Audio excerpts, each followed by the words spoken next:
Welcome to the deep dive. Today, we're jumping right into a really interesting preseason match. Barcelona's recent 7-3 win over Seoul. A high-scoring one, Yeah, definitely. exactly. So, our mission is to unpack what happened, give you that shortcut to knowing the score beyond just the goals. We'll look at what worked, what clearly didn't, and, what this might signal for Barca's season under the new coach, Hansi Flick. Mm. We've got a really detailed debrief of the game as our source material here. And it's important to remember, these preseason games, they're not just kickabouts, Mm-hmm. especially for a team like Barca. Right. 2 months off. Exactly. They're finding rhythm, sure, but they're also adapting to Flick's ideas, trying new things tactically. And playing Seoul adds another layer, doesn't it? It really does. They're mid-season, fourth in their league, already sharp. That's a proper test, Much more revealing than playing a team that's also just starting up. You get real insights. Okay, let's get into it then. That first half, wow, it was incredibly open. Goals everywhere. Almost chaotic at times. Yeah. Barca went up 2-0 really fast. Looked brilliant, actually.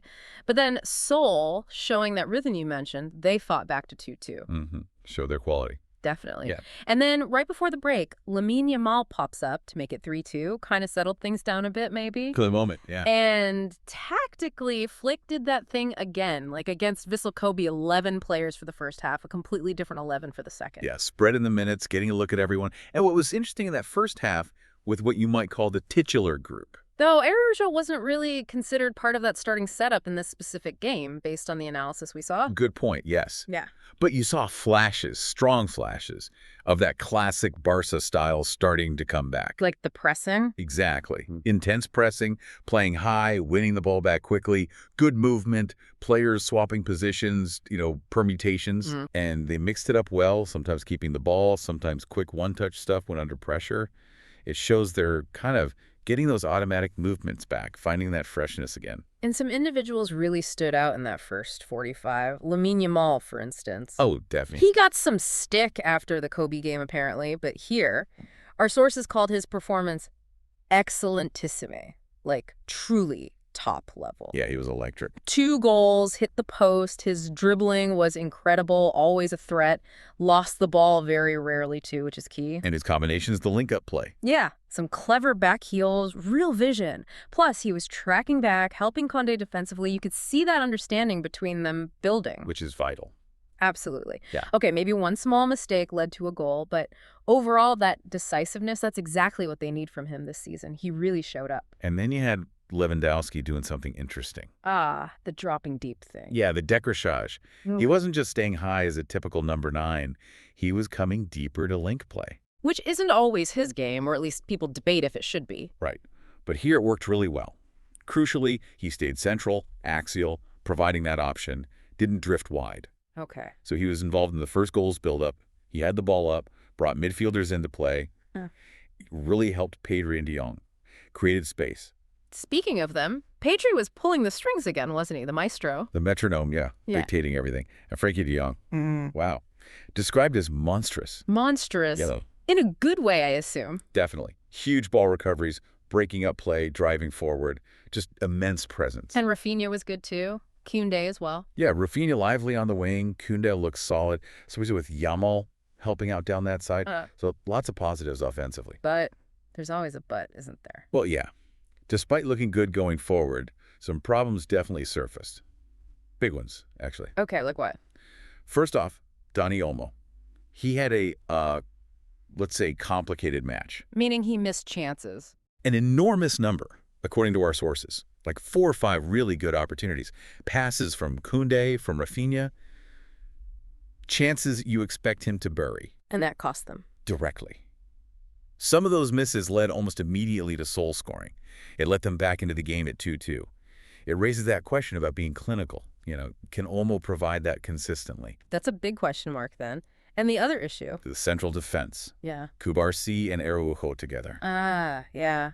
That pairing felt shaggy. It's a recurring theme, apparently. The analysis suggests Araujo, for all his talent, just isn't quite suited to Flick's high line, the offside trap system. Why is that? His positioning, maybe. Tendency to drop a fraction deeper. We saw it against Inter. Even for Serbia sometimes. It creates gaps when the rest of the line pushes up. Right, it breaks the coordination. Exactly. And Flick's system relies heavily on that coordinated high press and trap. Plus, Kubarsi great young player, but maybe going through a slightly less confident patch right now. So the partnership just doesn't click. Doesn't seem to know. Not in this system. The result is opponents getting too many one-on-one chances, even when Barça are dominating the game. It happens pretty much every match, apparently. That's worrying. A real imbalance. It is. And quickly on the keeper, Juan Garcia conceded 2 from 2 shots on target. Not ideal, but his footwork looked good. Composed on the ball. Okay, so a mixed bag in the first half, then came the second half with a whole new XF. And the difference was stark. Really impressive collectively. Not just one or two guys carrying the team. Not at all. It was fluid, integrated, everyone working together, like a machine almost. What stood out about that collective play? Sustained pressure, constant movement and rotation, really sharp combinations, and the passing, especially those deeper passes breaking lines. Yeah. Surgical. Players were calling for the ball before the guy even received it, anticipating the next move. It was really high-level stuff. Christensen pressing way up high, sticking to players, forcing mistakes. Wow. That sounds like Flick's philosophy clicking into gear. It really did. A shared understanding across the pitch. And within that collective effort, individuals still shown, right? Gavi, for example. Yeah, Gavi was immense. Right. A top player, a dog of war. Dog of war. Love that description. It fits. Tackling, shouting, absolutely fearless. His ball winning alongside Casido was incredible. Yeah. They just snuffed out Seoul's midfield. And his goal. Wow. The control, described as Zidane-like, that first touch, then a perfect finish. Showed everything, fight, recovery, skill.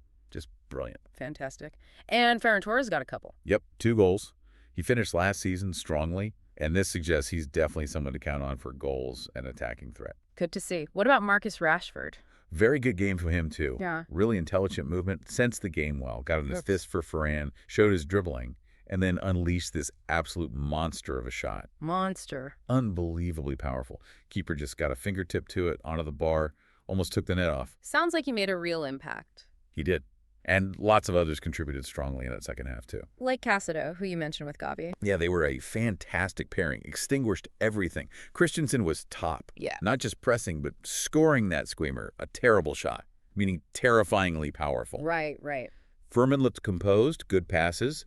Hector Fort was very good, linked up well with Bark. Bark was maybe quieter, but technically solid, kept things moving. And the La Masia kids, the Fernandez cousins. Yeah, all 3 looked strong. Terrifying potential, honestly. One was breaking lines from midfield with his passing. Another showed great pace out wide. It really highlights the depth coming through. So that second half performance points to some serious squad depth then. Absolutely. If you connect it to the bigger picture, it shows they're not just relying on the starters. The team is gaining power, as the analysis put it. They've got options, especially in midfield and attack, with these young players pushing through. Flick has choices. Okay, so summing it all up, the big takeaway seems to be Barcelona are definitely gaining power. The team's finding its identity under Flick. You can sort of feel it clicking, especially offensively. For sure. The outlook, particularly going forward, looks very positive.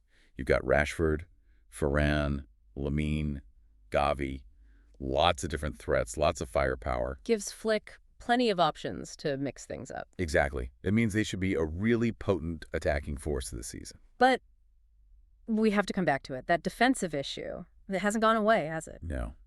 That remains the biggest question mark, the most significant unresolved problem. You mentioned Araujo and the system fit, the partnership with QPRC. Yep. Anything else the analysis highlighted?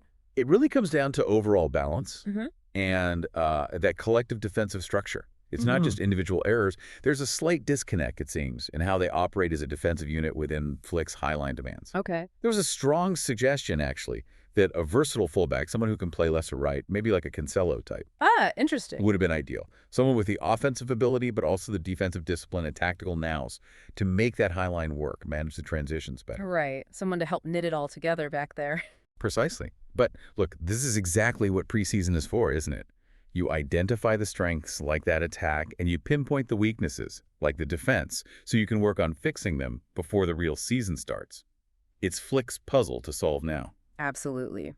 Well, that brings us to the end of this deep dive into Barca's 7-3 win over Seoul, a game that showed incredible attacking potential, some exciting young talent really stepping up, especially in the second half. Loads to be excited about going forward. But also those defensive questions that Hansi Flick definitely needs to find answers for before things get serious. And maybe a final thought for you listening.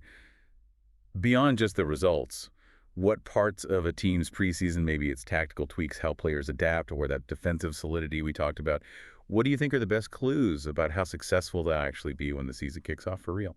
Something to chew on there. Thanks for joining us on the deep dive. Reflect on what stood out for you, and we'll catch you on the next one.